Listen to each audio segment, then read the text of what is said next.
Dan juga tadabbur pun sama juga, kita memerhatikan, tengok kepada keagungan Allah Azza wa Jalla. Allah Subhanahu wa taala juga memuji orang yang tak bertafakur sebagaimana firman Allah taala, a'udzubillahi minasyaitonir rajim, wa yatafakkaruna fi khalqis samawati wal ard rabbana ma khalaqta hadza batila. Dan mereka pula memikirkan tentang kejadian langit dan bumi sambil berkata, wahai Tuhan kami, tidaklah engkau menjadikan benda-benda ini sia-sia. Ayat ini surah Ali Imran, akhir ayat.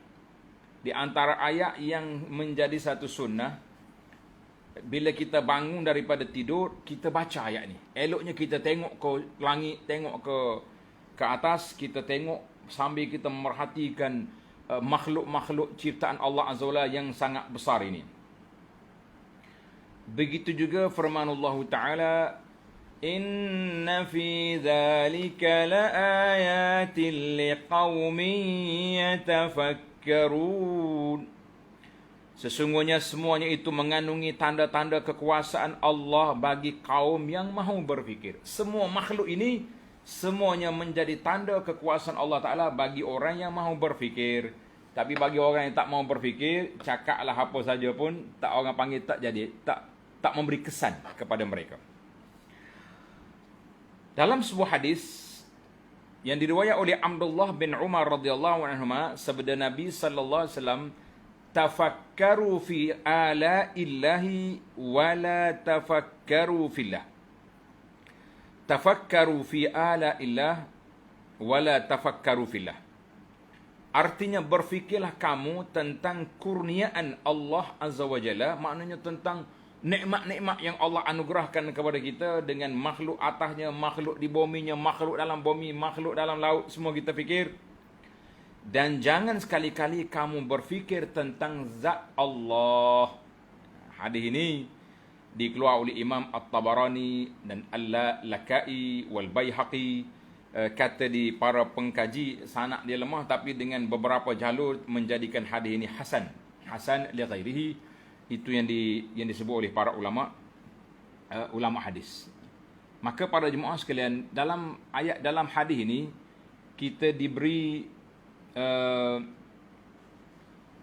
peringatan oleh Nabi sallallahu alaihi wasallam supaya apa? Supaya berfikir tentang makhluk, jangan fikir tentang Al-Khaliq, tentang Allah, sebab dia di luar, berfikir tentang Allah itu di luar kemampuan manusia. Di luar kemampuan manusia, kita tak boleh fikir apa yang Allah Ta'ala, zat Allah, tapi kita boleh fikir tentang makhluk Allah. Baik. Seorang sahabat Nabi, Syekh Abu Darda radhiyallahu anhu berkata, tafakkuru sa'atin khairun min qiyami lailatin. Bertafakur, kita berfikir tentang alam, tentang kekuasaan Allah, tentang ini, seketika adalah lebih baik daripada berqiyamul lail sepanjang malam tanpa berfikir. Tapi kalau kita qiyamul lail, di samping kita mulai kita baca ayat Quran, kita tafakur, lah itu lebih tinggi darjat dia daripada fikir mujarrad. Ini kita dah fikir saja. Ini fikir sambil kita beribadat, lagi tinggi dia punya darjat, dia punya maqam. Syekh Wahab bin Munabbih mengatakan, ma talat fikratu mri'in qattu illa fahima. Apabila seorang itu panjang berfikir, lama dia fikir, bukan khayali berfikir, lain, dia akan faham. Apabila dia faham, dia akan memperoleh ilmu. Apabila berilmu, dia akan beramal. Nah, itu dia. Dia panggil, wa ma fahima illa alima, wa ma alima illa amila. Allahu Akbar. Menarik bahasa Arab, tuan-tuan. Tadi saya lupa sebut ayat inna fi dzalika la ayatil liqaum yatafakkarun. Ayat ini dalam surah Ar-Ra'd ayat 3. Surah Ar-Ra'd ayat 3. Baik. Seorang lagi nama ulama, Bishr Al-Hafi. Bishr Al-Hafi, masyhurlah ahli tasawuf ni. Apa dia kata? lau tafakkaran nasu fi 'azamatillahi ta'ala lama asaw. Allahu akbar. Jika manusia memikirkan keagungan Allah, nascaya mereka tidak akan menderhakainya sama sekali.